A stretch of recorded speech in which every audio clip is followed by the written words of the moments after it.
Hello friends, welcome back to my channel. আশা করি সবাই ভালো আছো, আমিও খুব ভালো আছি।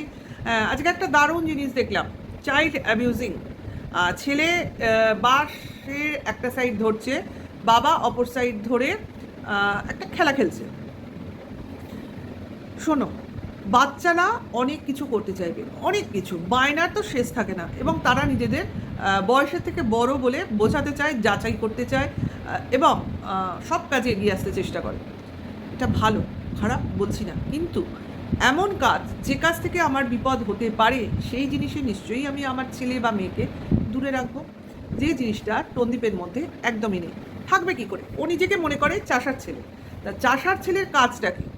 চাষার ছেলের কাজ হচ্ছে মাঠ ঘাটে চাষ করা এবং সবসময় বিপদের মধ্যে দিয়ে যাওয়া, খেটে খাওয়া। নিজের জমি বাড়ি খাটবো না তা হয় নাকি? ছোটো থেকে ওরা এটাই শিখেছে, এটাই জানে, এইভাবেই বড় হয়েছে। পড়াশুনোর উপর যে খুব একটা নজর দেওয়ার দরকার নেই। শুধু তোমার যে জমি বাড়ি, রাজত্ব, রাজপ্রাসাদ রয়েছে সেটার পেছনে তুমি তোমার মানে খাটনিটা দিয়ে দাও, তোমার মগজটা এখানে লাগিয়ে দাও, এবং এভাবেই তুমি ইট কাঠ পাথরের সঙ্গে এই বাড়ির সঙ্গে মিশে গিয়ে বাড়ির বয়সের সঙ্গে সঙ্গে নিজেকে বড় করে তোলো, এবং পারলে এই সাম্রাজ্যকে আরও আরও বৃদ্ধি করো। কিন্তু বাড়িতে তো কাজের লোকই নেই, তাহলে এই সাম্রাজ্য মানে মেনটেন করবে কি করে? কি করে মেনটেন করবে? শুধু ছেলেরাই বাড়িতে খাটাখাটনি করবে? বাড়িতে মহিলা বলতে তো একজন মা, এই মায়ের পর তো আর কোনো মহিলা নেই। তাহলে পরবর্তী মহিলা কে আসতে চলেছে? প্রশ্ন নিশ্চয়ই সবার। তাহলে টন্দীপ কি আবার বিয়ে করবে? যদি বিয়ে করে তো ভালো, তাহলে সৎ মার আগমন ঘটবে। তাহলে শাশুড়ি এবং শানু সৎ মা মিলে বাড়ির দেখভাল করবে। তারপরে আসবে পরবর্তীকালে, যদি সৎ মা টিকে যায় তো ভালো, তিনি আবার সৎ শাশুড়ি হবেন এবং নেক্সট জেনারেশন অর্থাৎ ছেলের বউয়ের পিছনে লাগবেন। এটাই কি আমরা দেখতে চলবো? আমি অত বছর বাঁচবো না, সেটা কথা না। কথাটা হচ্ছে, যদি ইউটিউব তখনও থাকে, এই চ্যানেলগুলো তখনও থাকে, এরা যদি ব্লগিং এভাবেই চালিয়ে যায়, তাহলে কি আমরা সেই সব জিনিস দেখবার প্রেডিকশন করতে পারি? তাহলে চলে আসি আজকের ভিডিওতে, টন্দীপ কী কী জিনিস দেখাচ্ছে। অবশ্য করেই বাড়ির কতগুলো জিনিস রং টং নিয়ে ও খুবই হ্যাপাজার। মানে কোথায় কি রং হবে এটা ভাবতে ভাবতে ও যেখানে যা পাচ্ছে সেখানে সেটা করে দিচ্ছে। করুক, সেটাই হয়। মানুষ যদি ভাবে আমি একটা মাথা দিয়েই সব কিছু ডিসিশান নেব, সেটা নেওয়া সম্ভব হয় না। আর ওর বুদ্ধি তো যা হাঁটুর তলায়, সেই জন্য ওর বুদ্ধি দিয়ে কিছু বেরোয় না। ঘরের রং দেখতে হয়, ক্যাটালগ অবশ্যই, এবং সঙ্গে সঙ্গে বিভিন্ন অ্যাপ আছে, সেখানে ওয়াল টু ওয়াল কম্বাইন্ড কানেকশান, বা ঘরের রুমটাকে অবধি আমরা নিয়ে সেটাকে রং চুজ করে পুরো ঘরটাকেই দেখা যায়, এমন এমন সব অ্যাপ আছে। সেইভাবে অ্যাডজাস্ট করে সমস্ত জিনিস অ্যাপের সাহায্যে দেখে ডিসাইড করা যায়, যেভাবে আমরা দেখি। আমি তো তাই করেছি, ঘরের কালার চুজ করেছি, এবং অবশ্য করি এশিয়ান পেন্টস অ্যাপের মাধ্যমে ঘরের ছবি তুলে প্রতিটা ওয়ালে রং ফিট করে ওইভাবে দেখেছি, অসুবিধা নেই।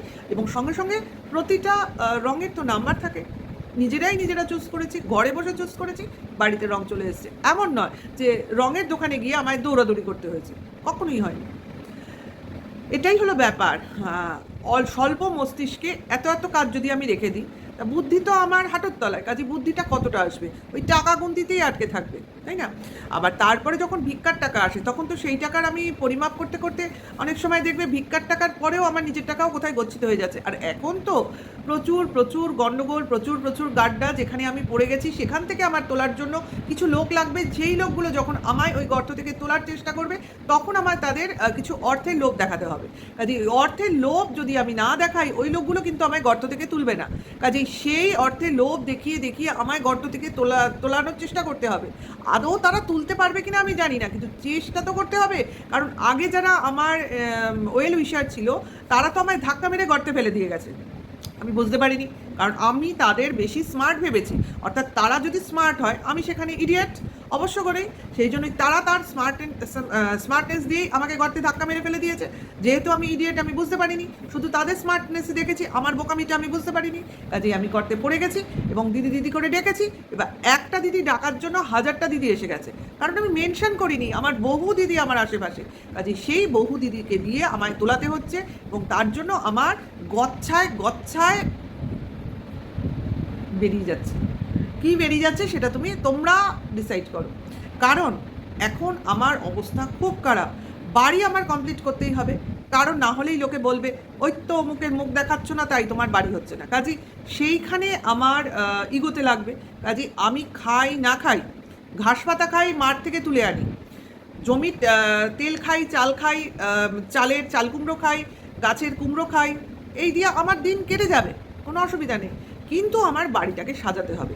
সাজাতে হবে মানে জিনিস আমার ভিক্ষাবৃত্তিতে দিয়ে দিয়েছে, আগামী দিনে আসবে কিনা আমি বুঝতে পারছি না, আসলেও আসতে পারে, কিন্তু সে তো আমি বলতে পারবো না, কারণ আমায় তাহলে আমার গায়ে কাদা লাগিয়ে দেবে সব লোকজন। আর সব থেকে বড়ো কথা, যার জন্য আমি ভিক্ষা পাবো সেই জিনিসটা যদি আমার কাছ থেকে চলে যায় তাহলে আমার কি হাল হবে, এটা তো একটা বিশাল চিন্তার বিষয়। তার জন্য আমি এখন ছাদে খাটিয়া লাগিয়েছি, কিন্তু খাটিয়াতে শোবো শোবো ভাবছি, কিন্তু বৃষ্টি বাদল ঝড় ঝঞ্ঝাট শুরু হয়ে গেছে। নাও আমি খাটিয়াতে শুতে পারছি না, আমার সেই ঘরে গিয়ে শুতে হচ্ছে, কারেন্ট পড়ছে, পাখা পড়ছে, পড়ছে কি না, ইলেকট্রিক বিল তো দিতে হয়, সে স্টেটের হোক আর যেখানেরই হোক দিতে হয়, কারণ আমরা অন্তত ঘরে দুটো তো ফ্যান চলে, এসি চলে, তারপর এত বড় বাড়ি, আলো টালো জ্বলে, কারেন্ট ভালোই আসে। কিন্তু দুদিন আমি ভেবেছিলাম খাটিয়া ধরবো, কিন্তু খাটিয়াতে মানে শুতে পারছি না বৃষ্টি বাদলের জন্য। এবার ঘরে আমার খাট আছে, বহু মূল্যবান খাট, কাজে সেখানেই আমার শুতে হচ্ছে। কিন্তু এসি আমি চাইছি, বলছি, অর্ডার দিচ্ছি, কিন্তু অর্ডার ক্যান্সেল হয়ে যাচ্ছে, আসছে না কিছুতেই। কারণ যারা দেবে তারা ভাবছে আদৌ এসিটা কি দেওয়া ঠিক হবে না হবে না। দেখো, যারা দেবে তাদের তো দ্বিধাদ্বন্দ্ব থাকতেই পারে, তাদের ফুল বিশ্বাস দিতে হবে যে এটিএম কার্ডটা এখানেই থাকবে, কিন্তু তারা বুঝতে পারছে না যে থাকবে কি থাকবে না, হবে কি হবে না, দেবো কি দেবো না, এটাই হয়েছে প্রবলেম। তা এদের প্রবলেম, আমাদের ভাইয়ের প্রবলেম, আমাদের ভাই, হ্যাঁ অবশ্য করি।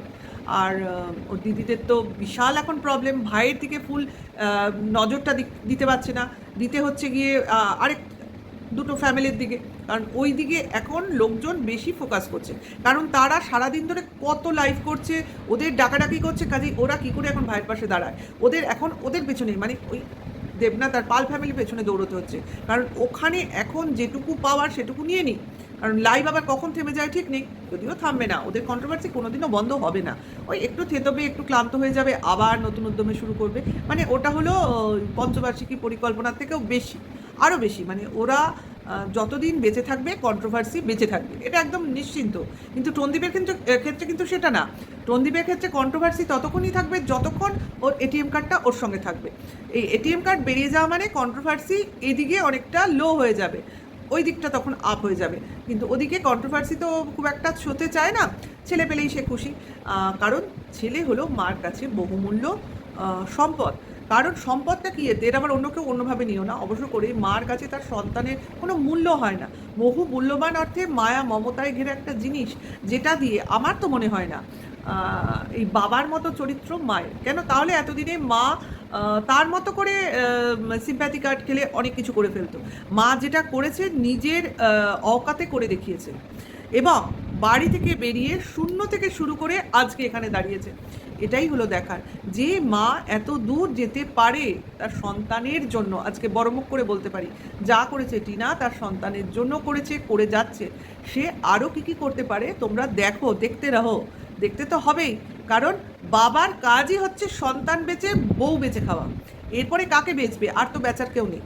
দিদিকে বেচা শেষ হয়ে গেছে, দিদি একদম পিঠ ঘুরিয়ে নিয়েছে, দিদি এখন টু ফু কিচ্ছু শুনলে কোনো কথা কবে না, একদম কবেই না। ওদিকে বউ তার ছেলে পেলে বাদ বাকি চালটা দিয়ে একে ধরাশায়ী করবে, এ তখন কি করবে, কি করবে সেটা দেখবো আমরা, আমি বলবো না মুখে, তোমরা দেখতে পাবে। আর আজকে কি করছে, মাকে হেল্প করছে ঘর ঝাড় দিয়ে, রোজই কিন্তু দেয়, আজকে নতুন করে মাকে হেল্প করলাম, করে সোফায় বসে খানিক কি বলে একটু রেস্ট নিয়ে নিলাম, অথচ মা কিন্তু সেই সকাল থেকে উঠে সারাদিন খেটে যায়, মা রেস্ট নেয় কি নেয় না সেদিকে নজর নেই, কাজের লোক খোঁজার ব্যাপারে নেই, যে নাকি কাজের লোক খুঁজছে অথচ আসছে না, গ্রামে গঞ্জে কাজের লোক পাওয়া যায় না, শুনেছ ভিউয়ার্সরা, গ্রামে গঞ্জে কাজের লোক পাওয়া যায় না, ওখানে সব বড় লোকেরা থাকে, হ্যাঁ ওদের ওখানে লোকের খাওয়ার অভাবও নেই, কিচ্ছু নেই, কাজেই ওখানে তোমরা কাজের লোক পাবে না, কাজের লোক কোথায় পাবে বলো তো, শহরে পাবে, শহর থেকে ওকে এখান থেকে কাজের লোক নিয়ে যেতে হবে, আমরা যেমন গ্রাম থেকে কাজের লোক নিয়ে আসি, ওরা শহর থেকে কাজের লোক ওখানে নিয়ে যাবে। আচ্ছা, নিতে পারবে না তো, কাজের লোক বাড়িতে ঢোকাবে না, তোমরা দেখে নিও, কারণ মা যতদিন বেঁচে আছে মাকেই খাটাবে, বিনা পয়সায় তো খাওয়াবে না, ও কাউকে বিনা পয়সায় খাওয়াতে যায় না, বাপও খাটে খায়, মাও খাটে খায়, দেখবে। আর এরপরে মা না থাকলে ও নিজে সারাদিন খাটবে, ওই বাড়িতে ভূত হয়ে ঘুরে বেড়াবে, যাই হোক বাবা, রাত্রিবেলা এসব কথা বলবো না, আমি কিন্তু রাত্রিবেলা ভিডিও করছি, কালকে সকালে তোমরা এই ভিডিওটা পাবে।